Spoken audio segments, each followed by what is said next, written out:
இன்னும் அமைதியாக இருக்குன்னு பார்க்காதீங்க. நம்ம சேனலில் தெரிந்த ஊர்கள், தெரியாத பல செய்திகள், தெரிந்த செய்திகள், தெரியாத பல ஊர்கள், உண்மை செய்திகள், நன்மை அனுபவங்கள் இதை வச்சு வீடியோக்கள் போட்டு வந்துட்டுருக்கோம். நண்பர்கள் யாரும் புதுசாக நம்ம சேனலில் சப்ஸ்கிரைப் பண்ணிங்கன்னா அதை சப்ஸ்கிரைப் பண்ணிட்டு பக்கத்தில் இருக்கிற பெல் பட்டனை கிளிக் பண்ணி அந்த ஆல் நோட்டிஃபிகேஷன் வச்சுங்கன்னா இப்போ நான் போடக்கூடிய புதிய நோட்டிஃபிகேஷன் ஆகும். சரி வாங்க வரணும் பேசாமல் வீடியோ கூட போவேன். என்னென்னா இப்போ ஹாட் டாபிக் தேனி நாடாளுமன்ற தொகுதி இதுதான் எல்லாரும் பேசப்படுறார்கள். இங்கே காரணம் என்னங்கிறத சொல்கிறேன். 2 அதிமுககாரர்கள் நேருக்கு நேர் சந்திக்கக்கூடிய ஒரு தொகுதியாக ஸ்டார் தொகுதியாக பார்க்குறாங்க இந்த தேனி நாடாளுமன்ற தொகுதியை.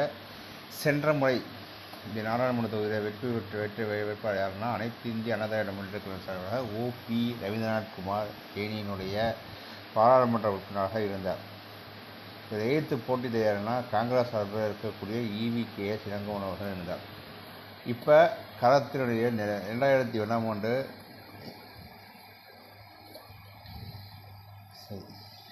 இப்போ 2024ஆம் ஆண்டு 2 அதிமுக காரர்கள் சொல்லியிருக்காங்க. ஒன்று யாருன்னா டிடிவி தினகரன். இவர் முன்னாள் சட்டமன்ற உறுப்பினர் நாடாளுமன்ற உறுப்பினர் 99லிருந்து 2004 வரை அதிமுக வேட்பாளராக களமிறக்கப்பட்டு ஜெயிச்சு பாராளுமன்றம் சென்றவர். 2004 முதல் 2009 வரை மாநிலங்களவைக்கு உறுப்பினராக தேர்ந்தெடுக்கப்பட்டார். 2009 முதல் 2010 வரை வந்திருக்கார். 2011ஆம் ஆண்டு அம்மாவுக்கு சில துரோகங்கள் செஞ்ச கட்சியிலிருந்து ஓரங்கப்பட்டார் இந்த டிடிவி தினகரன் அவர்கள். 2வது டிடிவி தினகரன் பண்ணக்கூடிய தவறுகள் சொல்கிறேன். ஏன்னா அவர் முக்குலத்தோர் சமுதாயத்தில் வாக்கு நம்பி அவங்க தேதி போட்டி போடுறாரு.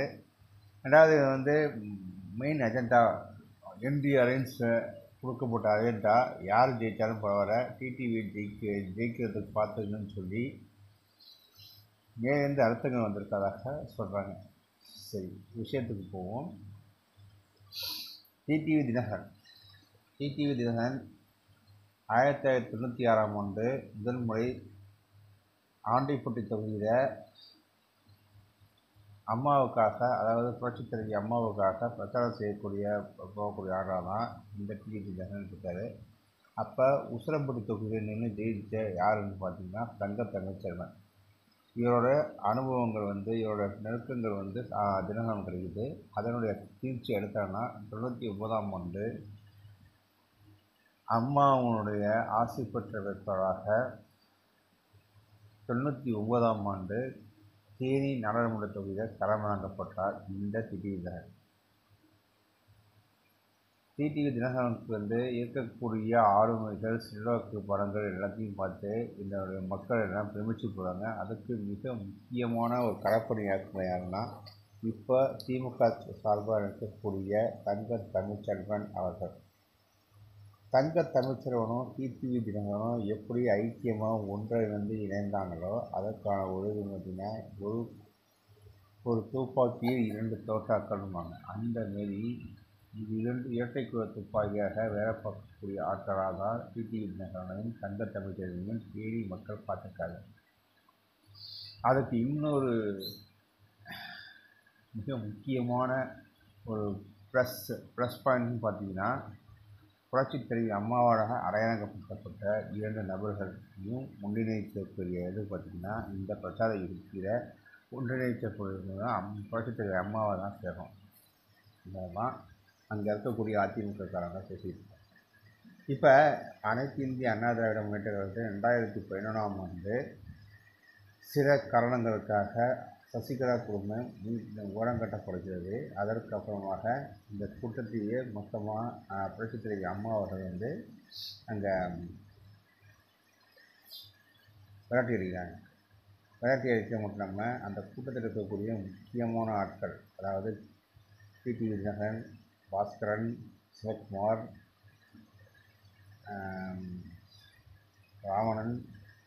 ராவணன் எதுக்குன்னா ராவணன் இந்த கட்சி கொடுத்ததுக்கு இல்லை, நிறுத்தத்துக்கு தனிக்கமான அந்த குடும்பத்தை சார்ந்தக்கூடிய உறுப்பினர் கிடையாது.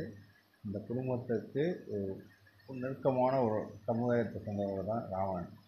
ராவணன் மேற்கு பகுதியில் இருந்தாலும் இவங்களோட டிடி தினகரனுக்கு ஒரு பிரச்சார யுக்திகளாக எடுத்து கொடுத்ததாக சொல்லப்படுறாங்க. ரெண்டாவது பார்த்தீங்கன்னா, இந்த டிடி தினகரன் அடக்கப்பட்டவர் திருப்பதிய மன்னாருடைய நிலையை கல்வி கவராக திறந்திருக்கக்கூடியவர் யாருன்னு பார்த்தா திவாகரன். இப்போ திவாகரனுக்கும் டிடிக்கும் ஒரு சில முக்கிய மோசம் ஏற்பட்டு மொத்தமாக அதிமுகவுடைய இதே வாக்கு வங்கியை சரிஞ்சு கிடக்கிறதாக சொல்லப்படுது. ஆனால் இங்கே இருக்கக்கூடிய தேனி மக்கள் என்ன நினைக்கிறாங்கன்னா, இல்லைங்க இவங்க அனைத்து இந்திய அண்ணா திராவிட முன்னேற்ற கழகத்தில் நிற்கிறாங்க அப்படின்னு சொல்லி நம்பிட்டு இருக்காங்க. இதே மாதிரி தப்பு தான் ஆர்கே நகர் பகுதியில் இவர் பண்ணார். என்ன விஷயம்னா, மதுசூதனன் மற்றும் ஜெயக்குமார் 2 நபர்களையும் ஏற்றுக்கிட்டு ஆர்கே நகரில் போட்டி போட்டு சுயேட்சையாக போட்டி போட்டு இதே குக்கர் சின்னத்திலிருந்து ஜெயித்தவர் தான் இந்த திடீர்னு. இப்போ ஆர்கே நகர் தொகுதியை பற்றி பார்ப்போம். ஆர்கே நகர் தொகுதி சென்னையில் இருக்கக்கூடிய மிக முக்கியமான வட சென்னையில் தொகுதியில் வரக்கூடிய ஒரு தொகுதி தான் இந்த ஆர்கே நகர். இந்த ஆர்கே நகர் தொகுதியை சேர்ந்தவர் தான் இப்போ சேகர் பாபுன்னு சொல்கிறாங்க. அதனுடைய தொடர்ச்சி தான் பார்க்குறாங்க. இந்த ஆர்கே நகரில் என்னென்ன பிரச்சனைகள் இருக்குது, இது எல்லாத்தையும் தீர்த்து வைக்கணும்னு சொல்லி தான் ஆர்கே நகர் தொகுதிக்கு இந்த டிடிவி, அதாவது அம்மா அதாவது புரட்சியில் அம்மா கடைசியாக நின்று ஜெயிச்ச இடம் பார்த்தீங்கன்னா கொடநாடு கொலை வழக்கு 2014 துல்காட்சிக்கு பக்கமாக திருப்பி குமாரசாமியோடைய மேல்முறையில் அந்த அம்மா நின்று ஜெயிக்கக்கூடிய கடைசியான தொகுதி தான் ஆர்கே நகர் தொகுதி.